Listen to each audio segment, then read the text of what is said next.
বলাই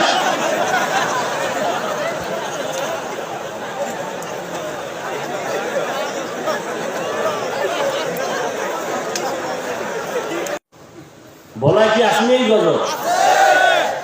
হ্যাঁ, ওরে ঢাকা। যারা শ্বশুর বাড়ির থেকে যৌতুক নামের শ্বশুর শাশুড়িকে কষ্ট দেয়, এদের মতো ইতর, এদের মতো ডাকা, এদের মতো বদমাশ, এদের মতো চোর, এদের মতো ফকিন্নি জগতে আর কেউ না।